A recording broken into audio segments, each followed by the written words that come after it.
की जय।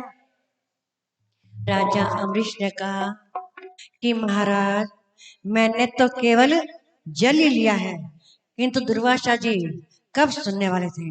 उन्होंने क्रोधवश राजा की एक नहीं सुनी। उसमें दुर्वासा जी अपने किस्से के कृत्या उत्पन्न करी और राजा को मारने की आज्ञा कर दी। कृत्या अम्बरीश को मारने चले तो अम्बरीश के प्राण से भगवान ने चक्र को छुड़ा और कृत्या की हत्या कर डाली। अब चक्र दुर्वासा जी के पीछे दौड़ा। मुनि एक लोक से दूसरे लोक में भागने लगे, किंतु चक्र ने पीछा नहीं छोड़ा। दुर्वासा की रक्षा कोई नहीं कर सका। अंत में व्याकुच में जाकर के भगवान नारायण से प्रार्थना करने लगे, हे प्रभु, आप मेरी रक्षा कीजिए। नारायण ने उनका स्वागत किया तो दुर्वासा जी ने कहा कि मेरे पीछे आपका चक्र दौड़ रहा है, आप मेरी रक्षा करें। भगवान ने कहा कि मैं तो भक्त के अधीन हूँ और मेरा चक्र इस समय राजा अम्बरीश की आज्ञा के अधीन है। मैं भक्त के आगे ना तो अपनी परवाह करता हूँ और न ही लक्ष्मी जी की। भक्तों ने मेरे हृदय को अपने वश में रख कर रखा है।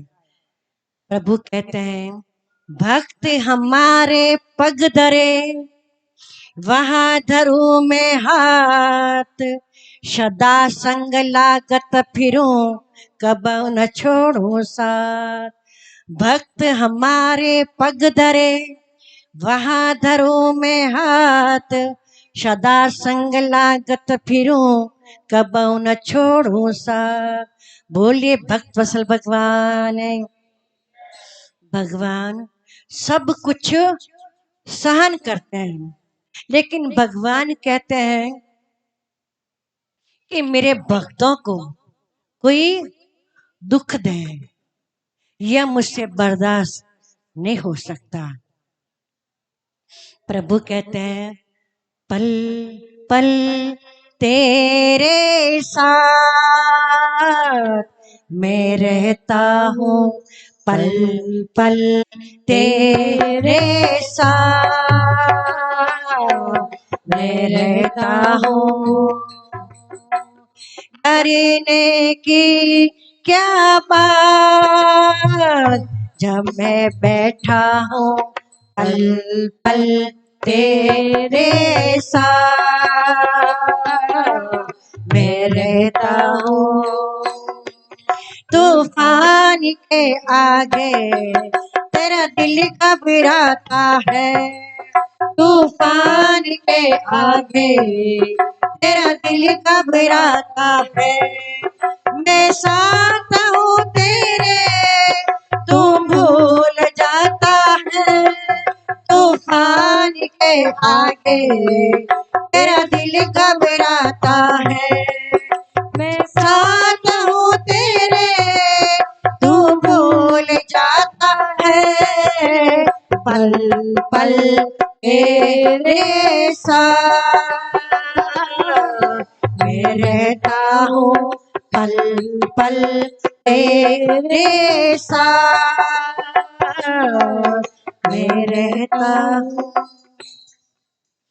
बोलिए दीन दयालु भगवान की, जो सब कुछ त्याग करके मेरी शरण में आए, उनका मैं त्याग कैसे कर सकता हूँ।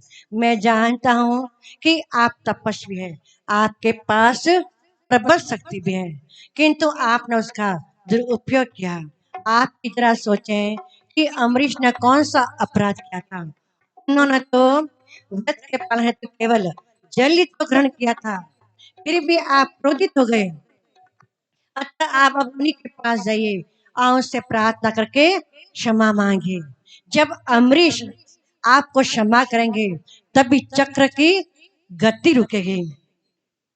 दुर्वासा जी अम्बरीश के पास आए और प्रणाम के समय याचना करने के लिए आगे बढ़ ही रहे थे कि राजा अम्बरीश ने मुनि को रोका। महाराज, आप मुझे प्रणाम करें, मुझे क्षमा मांगे, मंदिर का यह शोभा नहीं देता। प्रणाम तो मुझे ही आपको करना चाहिए। राजा ने चक्र से प्रार्थना करी, यदि मैंने आज तक कोई पुण्य का कार्य किया हो तो आप कृपया शांत हो जाइए। राजा के निवेदन करने से चक्र उसमें शांत हो गया और लौट गया। बोलिए श्याम मनोहर लाल की। मनु राजा के पुत्र हुए इक्ष्वाकु और उसके वंश में महान तथा नामक के शिव भक्त व प्रतापी राजा हुए। इनकी 50 कन्या का ब्याह शोभ ऋषि के साथ संपन्न हुआ। जल में मत्स्य देकर के शोभ की मुक्ति नष्ट हो गई। शोभ ने जगत को उपदेश दिया कि कामी और विलास का कभी संग नहीं करना चाहिए। महान दाता के बाद सज्जन नाम के चक्रवर्ती सम्राट हुए। उन्होंने अश्वमेध यज्ञ किए। उनके यज्ञ घोड़े को इंद्र ने कपिल मुनि के आश्रम में छुपा दिया। उसके पुत्र घोड़े की खोज करने निकले तो सगर पुत्र घोड़े को ढूंढते हुए कपिल मुनि के आश्रम पहुंचे।